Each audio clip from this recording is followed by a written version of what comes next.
Welcome back to the Red Path. Today, we're going to take a look at how you can get started with competitive 40k.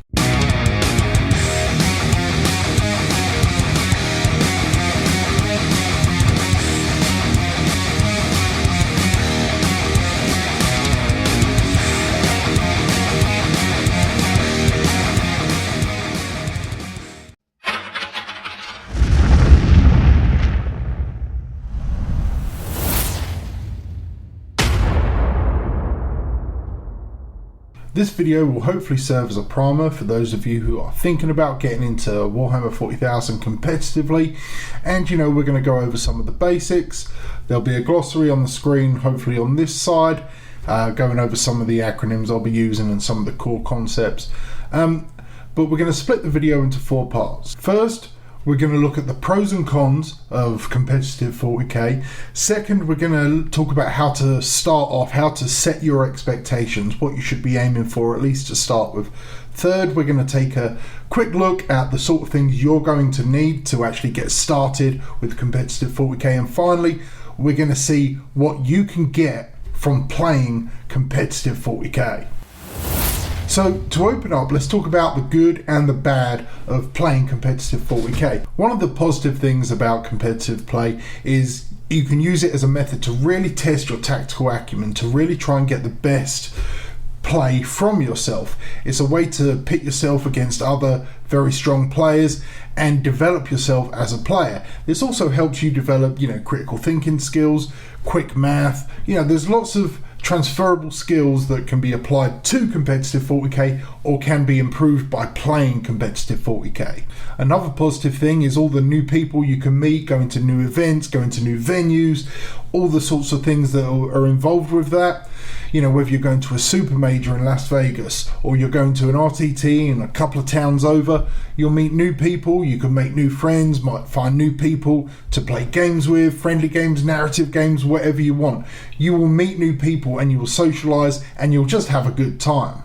Also, you'll play against a much more diverse array of armies. In my local meta, we've got some Death Guard, AdMech, and Space Marines. That's really it. If I play with the people in my town, those are the armies I'm going to face. But if I go to an RTT or a larger tournament, I'm going to face anything. I didn't play against Drukhari until about a month ago, and that was at a tournament. There is, of course, a negative side to this. There's a flip side to every coin, and that goes for anything. It's not, restricted to competitive play. But one of the things I found is actually once you start really diving into competitive play, casual players, I guess we'll call them, people that don't like competitive play, will start seeing you and kind of misnaming you, calling you, win at all costs or that guy or cheesy, things like that. And it's unfair. It's really, I don't want to say ignorance, but it's just a lack of exposure to competitive play and, the reputation it's somehow got. I haven't had a negative experience in a competitive environment. I haven't.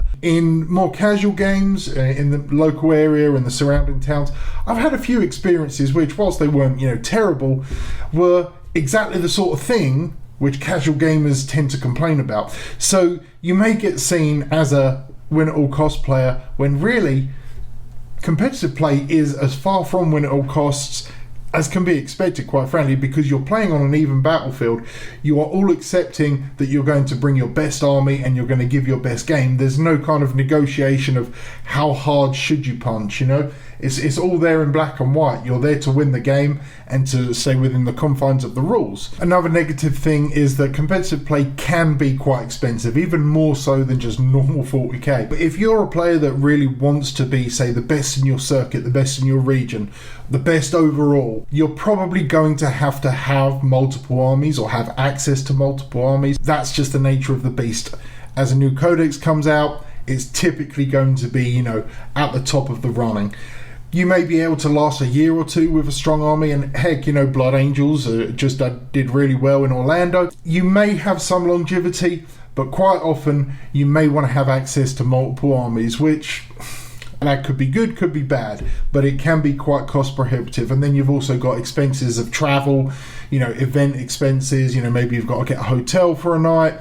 there's lots of things that can add up if you want to take competitive play seriously. Another problem can be if you're like me and you're dedicated to a single faction, obviously dedicated to the World Eaters, and that's who I'm always going to play. You can be affected by codex creep, or whatever you want to call it. The fact is, we're running on a 4-year-old codex right now, not bitter. That means we're starting pretty low down on the ladder, and it's an uphill struggle all the way. We just can't really compete the way that, say, Admech or Drukhari can at the moment. So there can be long periods of time where if you are dedicated to a single faction, that you may be, struggling to tread water. Okay, so that covers the pros and cons, at least as much as I can tell. But what should you expect from yourself after attending tournaments, after engaging in competitive play? But before that, let's quickly talk about what you can expect from yourself right now. So if you hit that subscribe button, you're going to push the channel closer to our ultimate goal of 8,888 subscribers. We're a long way off there, but you know what? I would appreciate it. It helps us out, helps drive the algorithm, all that. Subscribing, liking, leaving a comment, even leaving a dislike, it all helps. So whatever you can do, that would be appreciated. So when you start off competitive, you're probably going to go to a local RTT, maybe a GT if you're feeling brave.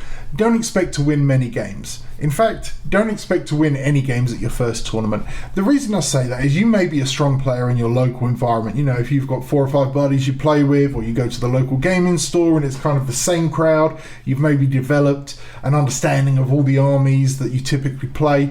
You go to a tournament, and if it's people you don't know, or you maybe rarely experience playing against their particular armies and stuff, you may have been the big fish in your paddling pool, but now you're in the big sea, right? Don't expect to be a dominant force straight away. You're going to have to adapt to a wider meta, right? When we talk about the meta, it's often used as the meta for like the global meta, but there isn't really a global meta. There are things that apply to that, but in general, it's more regional. It's about, how these sort of microsystems fight against each other. We've definitely got an American one, there's definitely European, there's a British one, Australian meta, a Scandinavian, and even a sort of internal Swedish meta. There's all these minor metas, and you're going to be going into one of those from your micro meta, where you may have been the dominant force. Now you're not going to be so much. These are players who are seasoned, veteran players who have faced a lot of enemies and probably got quite a few wins out of it. Maybe they do well at GTs and majors. You don't know. But don't be surprised if you don't take home the win, if you don't even win a single game out of your 1 or 2 day event. However, saying that, you should always come away from any game, but more so in a tournament, in a competitive environment, you should definitely come away with a positive experience. One thing I always insist on doing for myself is making sure when I lose a game, and this is more important when you lose, is to learn something from it. When I lose, I ask my opponent questions, what do you think I could have done better? What was the weakness in my list that you exploited? What mistakes do you think I made? Should I have deployed differently? Should I have kept my reserves on the table to start with? Things like that. Find some questions. If you've got things that keep happening to you, you're getting tabled by round 2 by any army you face, or you just can't take control of the board, find what your weaknesses are from your losses, ask your opponents about them, and grow from that and develop, so the next time you go to a tournament you'll do better and you can hopefully correct those mistakes. After you've done like 3 or 4 tournaments, especially like small RTTs, once you've done a few of those, you can start expecting to reasonably place mid-table. In a 20-person event, if you're coming between sort of 12 and 8 after 3 or 4 events, you're pretty much on track. That means you're getting, a strong win, maybe 2 losses, or 2 wins and a loss, something like that. And that's good, that's improvement. Don't worry if you go up and down and up and down. Make sure you keep tracking your progress, and over time you will see improvement. After you've hit about 10 local events, 10 small events, maybe you've been to a couple GTs in the meantime, I would definitely think at this point you can start expecting, especially if you're already very familiar with 40k, you can start expecting to, consistently get 2-1 or 3-2 at larger events.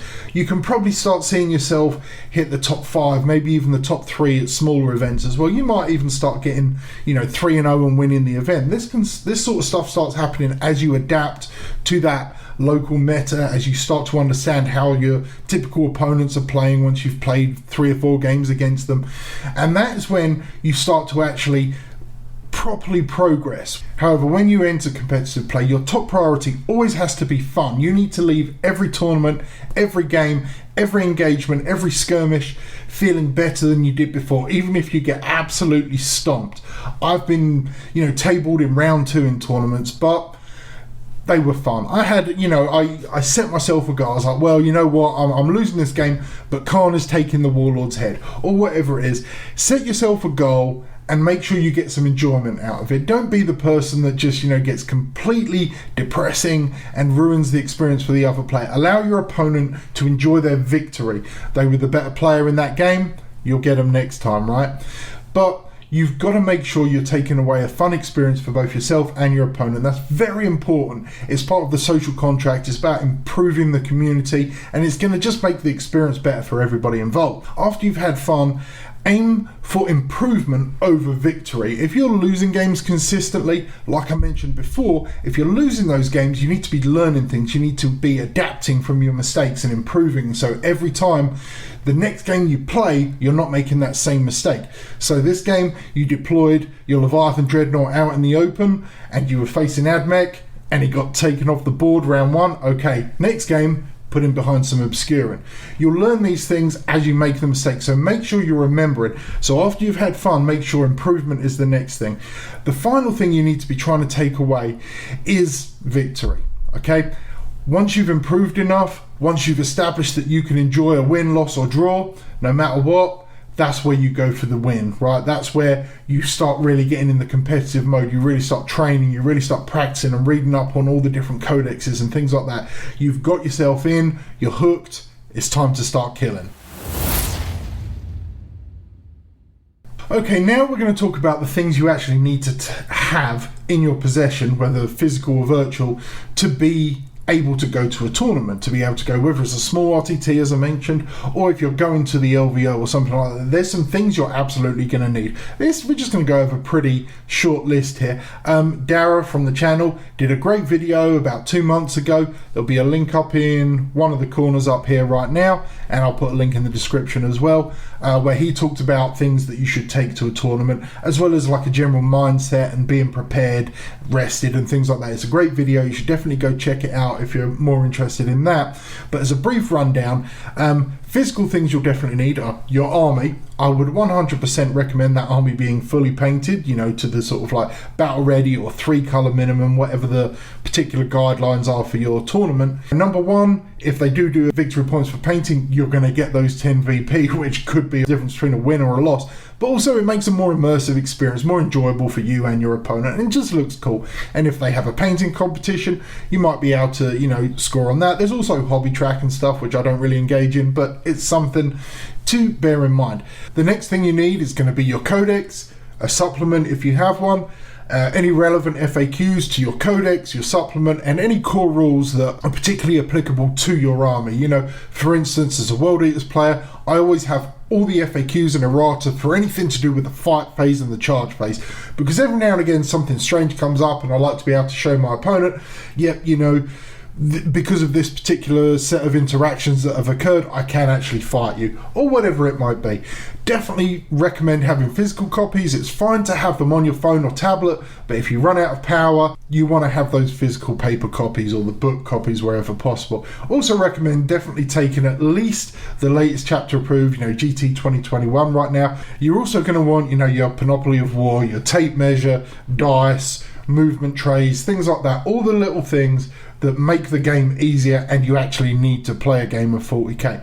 Get yourself like a little Tupperware or something, store them in there, you'll be golden. Also, I do recommend getting a chess clock. You may not like to use it, but oftentimes it's something that will help you get through and it will help you learn your army actually better, because if you play your games under a time constraint, you'll make sure that you're doing the things you need to be quickly as possible. This helps with your deployment, speeding up your deployment, making your decision making quicker and snappier.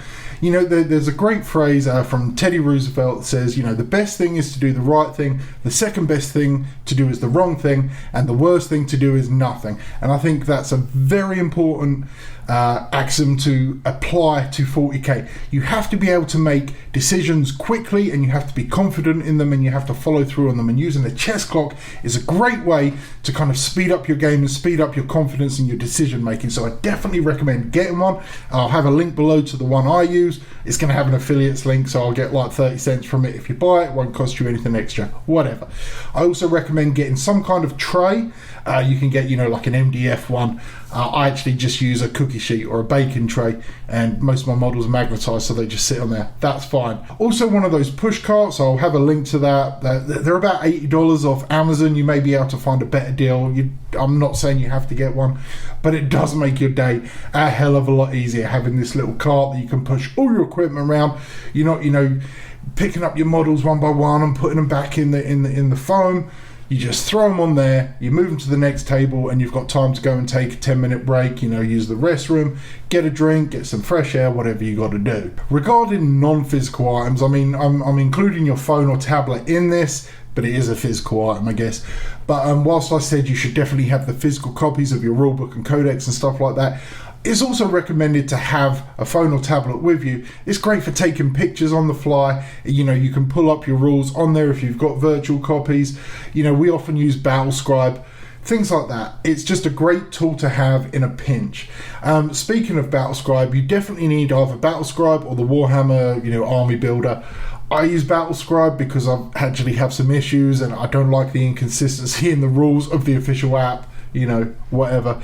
But you need an army list creator. You will find if you use that rather than pen and paper or a spreadsheet or something, it will make the transfer of data from that app to BCP, which I'm about to touch on, so much quicker and easier, and it will error check for you automatically and stuff like that. So BCP, Best Coast Pairings, is the application and website which basically centers everything tournament related. Any tournament that is registered through BCP, and within that the ITC, will be on there. You'll be able to log in to the tournament from there. You will see everyone who's in that tournament, what faction they're playing. When the tournament's unlocked, you'll be able to see all their lists.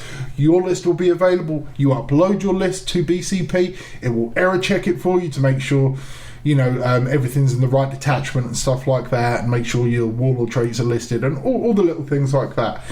It's a great app, and you should really learn how to use it. You can actually mine a lot of really cool information by using the app and the website.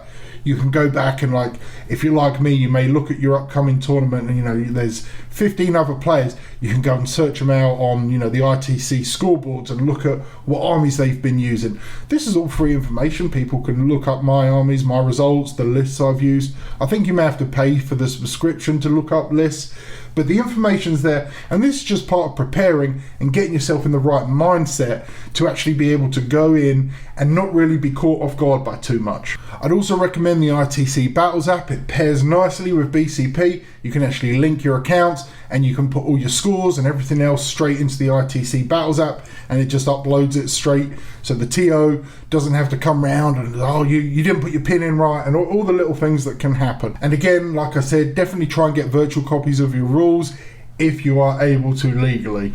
Right, of course. Okay, let's wrap this up with what you can expect to actually gain and take away from being a competitive player, right? The things you're going to get, the benefits you are going to get as a person, I guess. So the first thing is you should see a marked improvement in your gameplay. If you're playing, like I said, in your local meta, and you know, you win a game, you lose a game, you win a game, there's that one guy that just kind of beats everybody all the time, and you know, he always claims that, you know, he's playing fluffy, but you know, he's that guy. Well, you go to tournaments, you're going to face different opponents, different armies, you're going to learn new tricks, you're going to see people make plays which blow your mind. There's going to be some awesome stuff that happens, and you're going to be like, wow, there is so much depth to this game that I didn't really understand before. you're going to get that experience. And over time, after you've been to several tournaments and played this whole new diverse crowd of people, you're going to be able to apply that stuff to yourself. And you may go back, you may play that guy, and you might kick his ass. I mean, it's eventually going to happen. You will only improve. It will take time, and it will happen incrementally, but it will happen. Something else that will happen, and this happened to me, you'll awaken kind of inner ambition to be good at something. I found as I've gotten older, life has gone its claws in me, dealing with mundane existence of day-to-day life, work-life balance, and just a deep-rooted existential angst, quite frankly. In many ways, the joy of everyday life, it wanes as you get older. It's just a fact of life. Right? No more can I spend 50p on cola bottles and run round in a circle and get hours of entertainment like I could when I was a kid, right? I need more things now. And whilst there is something to be said from, watching TV, watching movies, reading a book, there's something more about being able to push yourself mentally or physically and having that sense of achievement, of knowing you did something, whether you created something, whether you won a game, whether you beat your 100-meter sprint record, whatever it is. The ambition to be the best at something often manifests in unhealthy ways, quite frankly, but when it's contained in a balanced structure, like a competitive war game, it can actually be a positive self-actualization experience for boosting your self-confidence and things like that. And you're also not using other people as your stepping stool. In addition, in this pre/post/current/whatever COVID world, social interaction is still important. Even today, we're technically post-COVID, but we're not. I mean, realistically, we're not. But tournaments and stuff are happening, certainly in this part of the United States. Going out and being around people is important. We still have to be safe. We have to wash our hands, use hand sanitizer, wear our masks, whatever we need to do to remain safe. But it's also important to be part of society, to remember we are part of a cooperative group of people striving to improve ourselves in whatever particular walk of life we're following. Right now we're talking about 40k, so it's just about enjoyment, about feeling better about ourselves, having a good time, de-stressing, decompressing, whatever it is we're using it for. We still need that. Now again, it does have to be done in a safe way. So it just depends on, your local restrictions and whatever's going on in your particular part of the world. But competitive 40k is a great way to socialise. You go to a tournament, you might go out for beer and wings afterwards, or, whatever else, and you can make new friends. Whatever you do, you have to gain something from it. Okay, so look, let's sum it up. I'm obviously a huge advocate of competitive 40k. It's something I really enjoy. I've played narrative games, open play games, regular match play, fluffy games, beer and pretzel games. I've played them all, and I absolutely love competitive 40k. It's my favourite way to play, but it's not the only way to play.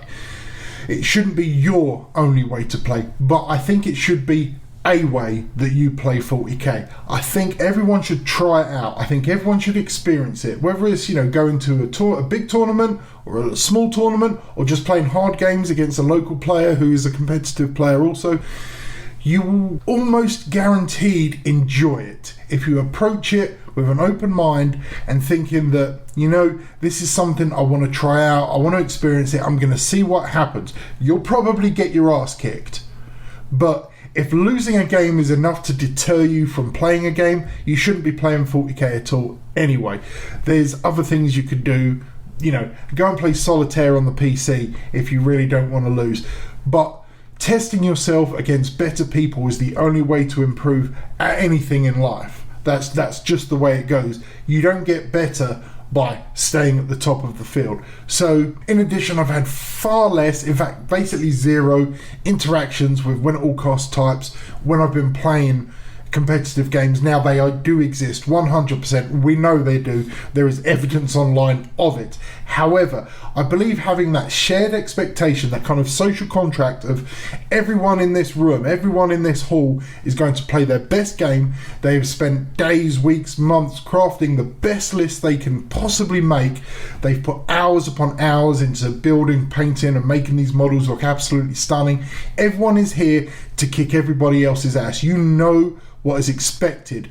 You don't feel like, well, I have to kind of pull all my punches because this guy's only played for 3 months or whatever. No, we're all there with the same mission, the same goal, to win, to achieve something, whether it's best in faction or best overall or to place top 10 or whatever it is. Everyone's got a goal, and winning their games is the way to achieve that goal. That doesn't mean you have to be a complete dick about stuff, but when we rock up to the table, I will give you my 100% best game, and I expect nothing less from you. And if that means you absolutely destroy me, I will shake your hand or fist bump, and I will respect you as the better player in that game, and I will get you next time. Anyway, no matter what, I really would love you to consider playing competitive 40k no matter what faction you play as, whether it's Chaos, Imperium, a Xenos army.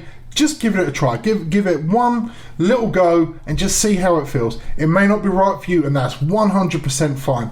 But if you do feel that it's something you're interested in, please give it a shot. Okay, I'm going to wrap it up there, folks. That's it for today. Until next time, stay healthy, stay safe, and kill main well.